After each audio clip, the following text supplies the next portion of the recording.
Coffee ಕಾರ್ಯಕ್ರಮಕ್ಕೆ ಸ್ವಾಗತ. ಇವತ್ತು ನಾನು ಕಾಫಿ ಕುಡಿತಾ ಇರೋದು ಖ್ಯಾತ ನಿಘಂಟು ತಜ್ಞ ಜಿ ವೆಂಕಟ ಸುಬ್ಬಯ್ಯ ಅವ್ರ ಜೊತೆ. ಸರ್, ಮೊದಲಿಗೆ ಹೇಳಿ, ನೀವು ಕಾಫಿ ಮಾಡೋದ್ರಲ್ಲಿ ತುಂಬ ಎಕ್ಸ್ಪರ್ಟ್ ಅಂತ ಕೇಳಿದ್ದೀನಿ. ಹೇಗೆ ಮಾಡ್ತೀರಾ ರೆಸಿಪಿ? ನಮಗೊಂದು ಸ್ವಲ್ಪ ಹೇಳ್ಕೊಡ್ತೀರಾ?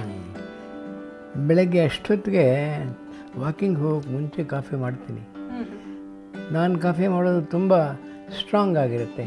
ಹೆಚ್ಚು ಪುಡಿ ಹಾಕ್ತೀನಿ, ಆಮೇಲೆ ಸ್ವಲ್ಪ ಕಡಿಮೆ ಶುಗರ್ ಹಾಕ್ತೀನಿ. ಹಾಲು ಬೆಳಗ್ಗೆ ಅಷ್ಟೊತ್ತಿಗೆ ಬಂದಿರುತ್ತೆ, ಅದನ್ನು ಬೇರೆ ಕಾಸ್ತೀನಿ. ಹೀಗಾದ್ರಿಂದ ಫ್ರೆಶ್ ಆಗಿರುತ್ತೆ ಕಾಫಿ.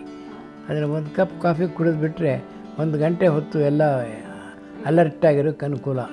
ಹಾಗಾಗಿ ಎನರ್ಜಿ ಡ್ರಿಂಕ್. ನಮ್ಮ ಮನೇಲಿ ನಾ ಮಾಡೋ ಕಾಫಿನ ತುಂಬ ಪ್ರೀತಿಯಿಂದ ಕುಡಿತಾರೆ. ಯಾವುದು ನಿಮ್ಮ ಫೇವ್ರೇಟ್ ಅಡುಗೆ?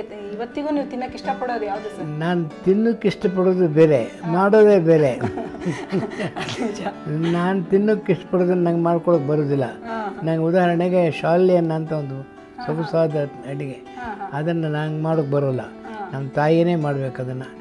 ಅದು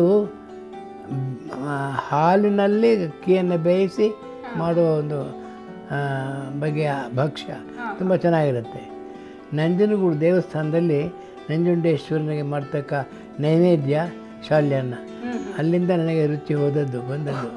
ಇದಲ್ಲದೆ ನಿಮ್ಮ ಫೇವ್ರೆಟ್ ಸಿನಿಮಾ ಯಾವುದು ಅಂತ ಕೇಳ್ಬೋದಾ? ನಾನು ನೋಡಿದ ಸಿನಿಮಾಗಳ, ನಾನು ಸಿನಿಮಾ ನೋಡೋದು ಬಿಟ್ಟು 30 ವರ್ಷ ಆಯಿತು. ಆದರೆ ಚಿಕ್ಕವನಾಗಿದ್ದಾಗ, ವಿದ್ಯಾಭ್ಯಾಸ ಮಾಡ್ತಾ ಇದ್ದಾಗ, ಆಮೇಲೆ ನನ್ನ ಯೌವನದಲ್ಲಿ ಪ್ರತಿ ಭಾನುವಾರವೂ ಒಂದು ಇಂಗ್ಲೀಷ್ ಪಿಕ್ಚರ್ ನೋಡ್ತಾ ಇದ್ದೆ. ನನ್ನ ಸ್ನೇಹಿತರು 4 ಜನ ಇದ್ದರು. ವಿದ್ಯಾರ್ಥಿಯಾಗಿದ್ದಾಗ 4 ಜನ, ಆಮೇಲೆ ಕೆಲಸಕ್ಕೆ ಬಂದಮೇಲೆ 4 ಜನ. ಅವರೆಲ್ಲರೂ ಇಂಗ್ಲೀಷ್ ಪಿಕ್ಚರ್ ಕಂಡು ತುಂಬ ಇಷ್ಟ. ಬೆಂಗಳೂರಿನಲ್ಲಿ ನಾನು ಉದಾಹರಣೆಗೆ BRV ಥಿಯೇಟರ್, ಆಮೇಲೆ ರೆಕ್ಸ್ ಥಿಯೇಟರ್, ಇವೆರಡರಲ್ಲಿ ಇಂಗ್ಲೀಷ್ ಪಿಕ್ಚರ್ ತರಿಸ್ತಾ ಇದ್ದರು. ಅದು BRV ಥಿಯೇಟ್ರಲ್ಲಿ ಯಾವುದು ಸ್ಪಷ್ಟವಲ್ಲೋ ಅಂತ ತರಿಸ್ತಾ, ಅದನ್ನೆಲ್ಲ ನಾನು ಅಲ್ಲಿ ನೋಡಿದ್ದೀನಿ. ಅದೇ ಕನ್ನಡ ಪಿಕ್ಚರ್ಗಳನ್ನು ಈಚೆಗೆ ನೋಡೋದು ಬಿಟ್ಬಿಟ್ಟಿದ್ದೀನಿ. ಕಾರಣ ಏನು ಅಂದರೆ, ಕನ್ನಡನೂ ಬೇಕಿಲ್ಲ ನನಗೆ, ಇಂಗ್ಲೀಷು ಬೇಕಿಲ್ಲ. ನನ್ನ ಓದು ಹೆಚ್ಚಾದ ಮೇಲೆ ನನಗೆ ಸಂತೋಷವೆಲ್ಲ ನನ್ನ ಓದಿನಲ್ಲೇ ಬರುತ್ತೆ. ಸಿನಿಮಾದಲ್ಲಿ ಏನು ಸುಖವೋ, ನಾನು ಶೇಕ್ಸ್ಪಿಯರ್ ನಾಟಕ ಓದಿ ನಾನು ಆ ಸುಖ ಪಡಬಲ್ಲೆ. ಒಂದು ಪಿಕ್ಚರ್ನ ನಾನೇ ತಯಾರಿಸ್ಕೊಡಬಲ್ಲೆ ಕಣ್ಮುಂದೆ. ಆದ್ದರಿಂದ ಓದುವುದರಲ್ಲಿ ಬರೋ ಸುಖ ನೋಡುವುದರಲ್ಲಿ ಬರೋದಿಲ್ಲ ನನಗೆ. ಇವತ್ತು ನೀವು 100ನೇ ವರ್ಷದಲ್ಲಿ ನಿಂತು ನೋಡಿದಾಗ ಇಂಥ ಕೆಲಸ ನಾನು ಮಾಡಬಾರ್ದಿತ್ತು ಅಂತ, ಅದು ಸಣ್ಣದಾಗಿರ್ಬೋದು, ಚಿಕ್ಕ ತಪ್ಪಾಗಿರ್ಬೋದು, ಅಂಥದ್ದು ಯಾವುದಾದ್ರು ಘಟನೆ ಇದೆಯಾ? ಬೇಕಾದಷ್ಟು. ಒಂದಲ್ಲ ಎರಡಲ್ಲ, ಬೇಕಾದಷ್ಟು. ಮನೆಯಲ್ಲಿ ಮಾಡಿದ ಅಡುಗೆ ತಿಂಡಿಗಳು ಇಟ್ಟಿದ್ರೆ ಅವರೇ ನಮ್ಮ ಪಾಲಕ್ಕೆ ಕೊಟ್ಟಿದ್ದರೂ ಕೂಡ ಆಮೇಲೆ ಇನ್ನೊಂದು ಸಲ ಒಳಗೆ ನೋಡಿ ಅದು ಸ್ವಲ್ಪ ಹೆಚ್ಚಾಗಿ ತಿಂದು ಬಾಕಿಯವ್ರಿಗೇನು ಇಲ್ಲದೆ ಇದ್ದಾಗ ಮಾಡೋದುಂಟು.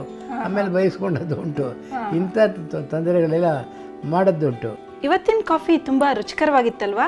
ಯಾಕೆ ಹೇಳಿ? ಇದು ಮಾಡಿದ್ದು ಜಿ ವೆಂಕಟ ಸುಬ್ಬಯ್ಯ ಅವರು. ಅವರಿಗೆ ನಾವು ಹ್ಯಾಟ್ಸ್ ಆಫ್ ಹೇಳಲೇಬೇಕು.